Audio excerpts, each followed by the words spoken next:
आजकल हमारे इंडिया में खासकर हरियाणा पंजाब में बहुत से एजेंट्स कह रहे हैं कि आप कनाडा का वर्किंग वीज़ा लगवा लो या कनाडा का विजिटर वीज़ा लगवा लो। और इसके लिए आपसे वो मोटी रकम भी मांग रहे हैं। मेरे कुछ दोस्तों का फ़ोन आया तो वो कह रहे थे कि वो कह रहे हैं 20 से 30 लाख। अगर सिंगल है तो 20 लाख, अगर फैमिली है, 2 है या 3 है, उसके लिए वो 30 या 35 लाख तक मांग रहे हैं। तो आज हम इसी के बारे में बात करेंगे कि वो वीज़ाज़ हैं क्या और उन वो इतना पैसा आपसे क्यों मांग रहे हैं। और इस इतने पैसे देने के बाद आपकी वर्थ है कि आप वो पैसे को कवर कर पाएंगे वहाँ जाने के बाद। सो सबसे पहले हम बात करेंगे कि विजिटर वीज़ा। वो कहते हैं कि आपका विजिटर वीज़ा लगवाएंगे, विजिटर वीज़ा लगवाने के बाद आप वहाँ जाके असाइलम वीज़ा डाल लो, जो कि एक रिफ्यूज़ी वीज़ा होता है। पहले उसके बारे में बात करेंगे। फिर दूसरा है वर्किंग वीज़ा, जिसमें आपको 2 साल का वीज़ा इशू होएगा और उस 2 साल के अंदर आपको एक एम्प्लॉयर होगा आपका, उसके अंडर में काम करना है और उसके साथ 2 साल काम करने के बाद आपका वीज़ा रहेगा या नहीं रहेगा, उसके बारे में बात करेंगे। पहले हम स्टार्ट करेंगे विजिटर वीज़ा के बारे में। विजिटर वीज़ा जो होता है, जैसे कि आपको पता है, विजिटर वीज़ा आपको किसी कंट्री में विजिट करने के लिए मिलता है। मतलब आपकी एंट्री होएगी, वो लिमिटेड टाइम का होता है, 2 या 3 महीने का। उसके बाद आपको कंट्री लीव करनी होती है। तो जब वो ये वीज़ा लगवाते हैं तो वो आपको एक बार एंटर करवाएंगे कनाडा के अंदर और फिर वो कह रहे हैं कि आपका असाइलम वीज़ा डाल देंगे। तो असाइलम वीज़ा है क्या और वो इतनी आसानी से आपको मिल जाएगा?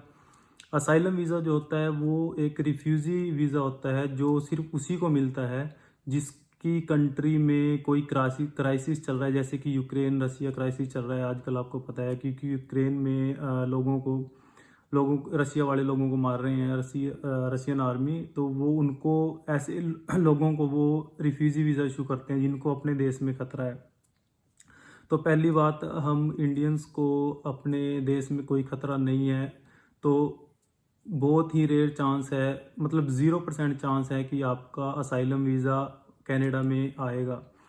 और जब आप उसको डाल दोगे, जब आप वहाँ पे एंट्री करके असाइलम वीज़ा डालोगे, तो आपको नहीं पता, मे बी उसका रिज़ल्ट 2 महीने में आ जाए, 4 महीने में आ जाए, 5 में आए, साल में आए, 2 साल में आए। लेकिन जब भी उसका रिज़ल्ट आ गया तो वो नेगेटिव रिज़ल्ट ही आएगा, 100% श्योर है। और उसके बाद आपको कंट्री लीव करनी पड़ेगी और या फिर आपको कहीं पे इलीगल तरीके से रहना पड़ेगा। ये 2 नंबर में रहना पड़ेगा, मतलब साफ वर्डों में। और उस 2 नंबर में आप एक तो लीगल तरीके से काम नहीं कर सकते, आपको वही लो रेट पे काम करना पड़ेगा। जैसे आज नॉर्मल पे रेट कनाडा के अंदर $15 लगा लो मैक्सिमम है, तो आपको वही $5 से $8 पर आवर के हिसाब से काम करना पड़ेगा। और उसके अंदर आपको आपकी महीने की एवरेज इनकम होएगी $2200-2300, जो कि आपका खर्चा भी होएगा। खर्चा लगा लो आप $500 से $700 आपका खर्चा हो गया, तो पीछे आपके पास वही $1500, $1200, $1300 बचेंगे। और एक साल में आप मुश्किल से 15 या 16 हज़ार डॉलर ही सेव करोगे, जो कि अगर इंडियन रुपीज़ में कन्वर्ट किए जाएं तो वो 7 से 8 लाख रुपए बनते हैं। और जब आप एजेंट्स को 20 से 25 लाख रुपए दे के जा रहे हो, तो और एक साल में आपके 7 से 8 लाख रुपए बन रहे हैं, और वो भी तब बन रहे हैं जब आप इलीगल हो वहाँ पे। तो आपको अपने पैसे कवर करने के लिए भी कम से कम 3 साल लगेंगे, और इन 3 सालों के अंदर अगर आप पकड़े गए या कुछ भी हो गया तो वो आपकी ज़ीरो हो गई। क्योंकि फिर वो जब आपको पकड़ेंगे इमिग्रेशन वाले या एम्बेसी वाले, तो वो आपको फ़ाइन भी डालेंगे और आपका रिटर्न के लिए आपकी जो एक्सपेंसेस है वो भी आपसे चार्ज करेंगे। तो पहला तो हो गया असाइलम वीज़ा कि इसमें फ़ायदा है या नुकसान है, ये तो आपको पता चल ही गया। और दूसरा है जो वर्किंग वीज़ा। वर्किंग वीज़े में वो एजेंट्स कहते हैं कि आपको 2 साल का वीज़ा मिलेगा और इन 2 साल में काम करने के बाद आप लोग पीआर वीज़ा डाल सकते हो सीधा। तो पहली बात, जो पीआर कनाडा की पीआर है वो ओनली पॉइंट बेस पीआर है, वो आपको कभी भी 2 साल के काम करने से नहीं मिलेगी। जो पॉइंट बेस पीआर है उसमें आपको शो करना पड़ेगा कि आपके पास क्या स्किल है, और आपकी स्किल असेस्ड होती है उसके अंदर। जो कनाडा के अंदर स्टूडेंट्स जाते हैं वो ऐसी इसी के बेस पे जाते हैं कि पहले वो स्टडी करेंगे, फिर वो अपनी स्किल को असेस करवाएंगे, फिर वो आइल्स में 7 से 8 ईच बैंड लेंगे, और एज फैक्टर हो जाएगा उसके अंदर, आपका मैरिज स्टेटस हो जाएगा, और आपके जो रीजनल स्टेट में रह रहे हो, रीजनल स्टेट मतलब जो फार देन सिटी स्टेट्स हैं कनाडा की, वहाँ पे रह रहे हो आप, और उसके भी पॉइंट मिलते हैं आपको। तो वो जो पॉइंट कम्बिनेशन होता है वो एक पर्टिकुलर पैरामीटर होता है जिसके बेस पे ही आपको पीआर डाल सकते हैं। वो आप 2 साल काम करके सीधे पीआर डालने का ऐसा कोई रूल है ही नहीं कनाडा के अंदर। और जब भी आप वो है क्या, वर्किंग वीज़ा जो वो लगवा रहे हैं, वो वर्किंग वीज़ा वो लगवाते हैं आपको, वो आपके लिए एक एम्प्लॉयर, मतलब आपके लिए एक बिजनेस ढूंढते हैं। जो बिजनेस का एम्प्लॉयर, जो बिजनेस का मालिक है, वो आपको एक स्पॉन्सर लेटर देगा। उस स्पॉन्सर लेटर के बेस पे जो कैनेडियन एम्बेसी है वो आपको वीज़ा इशू करेगी। उसमें मेंशन होता है कि आप इस जॉब के लिए आपको उन्होंने सिलेक्ट किया है, और आपको पर आवर इतने डॉलर मिलेंगे। तो जो ये आपके एजेंट होते जो आपके एजेंट हैं वो, और वो जो आपका एम्प्लॉयर है, उनकी आपस में सेटलमेंट होती है। जो आपका बिजनेस एम्प्लॉयर है वो उससे कुछ पैसों की डिमांड करेगा आपके एजेंट से, जितने भी आपको देंगे उसमें भी 50% भी हो सकता है, 30, 70, 40, 60 कुछ भी परसेंटेज हो सकती है उनकी। वो आपके एजेंट की सेटलमेंट होती है कि उसको आपके जो बिजनेस एम्प्लॉयर है, आपका जो बॉस है, उसको कितने पैसे देने हैं। तो ये उनकी सेटलमेंट रहती है। और वो जो बिजनेस है वो कनाडा के अंदर बहुत सारे बिजनेस हैं जो फ्रॉड लिस्ट में है। उनकी लिस्ट उन कनाडा एम्बेसी की वेबसाइट पे पड़ी है, वो मैं आपको डिस्क्रिप्शन में ऐड करूंगा। और कनाडा की वेबसाइट, जो कनाडा एम्बेसी की वेबसाइट है, उसको भी, उस पर पूरी इन्फॉर्मेशन पड़ी है कि आपको क्या डॉक्यूमेंटेशन चाहिए इन वीज़ास को लगाने के लिए। जब आप कनाडा में एंटर करते हो वर्किंग वीज़ा पे, तो आपको उसी एम्प्लॉयर के लिए, उसी कंपनी के लिए आपको काम करना पड़ेगा 2 साल तक।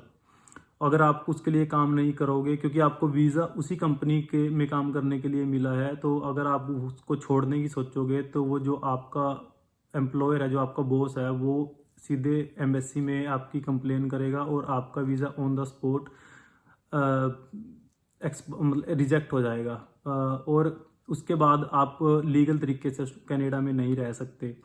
और अगर आप कंटिन्यू वहाँ पे काम करोगे, अगर सोचते हो आपकी 2 साल वहाँ पे काम किया जाए, तो अब वो आपको वही एवरेज पे रेट देगा। मे बी वो आपके कॉन्ट्रैक्ट में होता है, जो कि आपको एजेंट्स कभी नहीं दिखाते।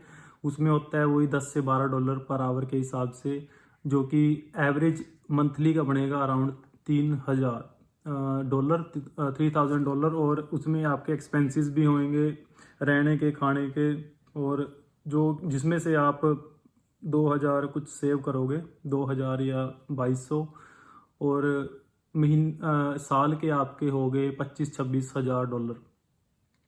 और उस 25-26 हज़ार को अगर आप इंडियन रुपीज़ में कन्वर्ट करोगे तो वो आपके बनेंगे 12 से 13 लाख रुपए। तो आपने एक साल में 12 से 13 लाख रुपए का, ये तब है जब आप बहुत ही लिमिटेड एक्सपेंसेस खर्च कर रहे हो। तो 12 से 13 लाख तो 2 साल में हो गए आपके 24 से 25 लाख। मतलब 25 लाख रुपए अगर आप एजेंट्स को देकर गए हो, तो वो 2 साल में आप वही कवर करोगे।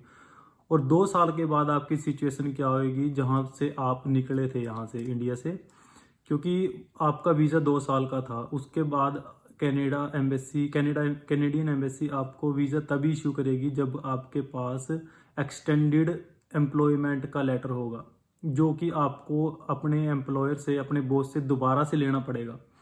वो आपको 2 साल का दोबारा से देगा, और उसके लिए वो आपको फिर से चार्ज करेगा, मे बी 5 लाख या 10 लाख, कुछ भी चार्ज कर सकता है। वो उनकी और एजेंट्स की अपनी सेटिंग होती है, जिसका आपको बिल्कुल भी पता नहीं होता। तो ये इन चीज़ों की लिमिटेशंस है जो वर्किंग वीज़ा और विजिटर वीज़ा लगवा के एजेंट्स आपको भेज रहे हैं। जब भी आप कनाडा जाओ, कनाडा के लिए वीज़ा अप्लाई करो, तो इन बातों का ज़रूर ध्यान रखें कि आप एजेंट्स को कितना पैसा दे रहे हैं, कितना अमाउंट दे रहे हैं, और क्या वो अमाउंट वर्थ है आपको वहाँ जाने के बाद। जो आपके रहने के लिए, खाने के लिए एक्सपेंसेस होंगे, और आपकी जो सैलरी होएगी, इनकम होएगी, क्या आप उस चीज़ को कवर कर सकते हो या नहीं कर सकते हो। तो हमेशा आप अपने एजेंट्स को क्वेश्चन कीजिए कि आप हमें इस तरह भेज रहे हो, इन वीज़ास पे भेज रहे हो, तो आगे जाके हम क्या कर सकते हैं, और हमारे लिए फ्यूचर प्लान क्या होएगा इसके बाद। क्योंकि पीआर का कोई ऑप्शन इसके अंदर है ही नहीं, आप लोगों की पीआर होएगी ही नहीं इसके अंदर। इसके अंदर आपको कंट्री ही लीव करनी पड़ेगी जब आपका वीज़ा एक्सपायर हो जाएगा।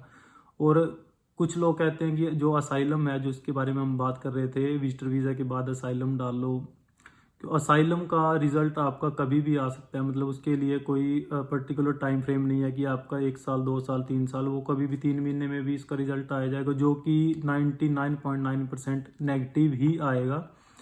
और उसके अंदर आप के पास ओनली ऑप्शन बचता है, अगर आपको वहाँ पे स्टे करनी है तो ओनली इलीगल तरीके से ही स्टे करोगे आप।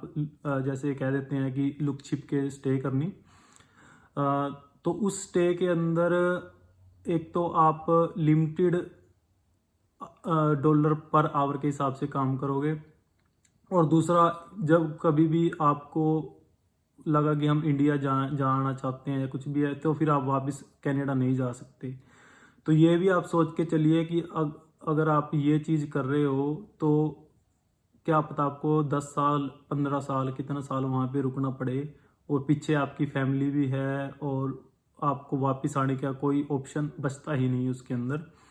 तो ध्यान रखें, जब भी आप इन दोनों वीज़ास के बारे में सोचें, तो इन चीज़ों का ज़रूर ध्यान रखें कि आपको आगे जाके किन किन परेशानियों का, किन किन प्रॉब्लम्स को फेस करना पड़ेगा।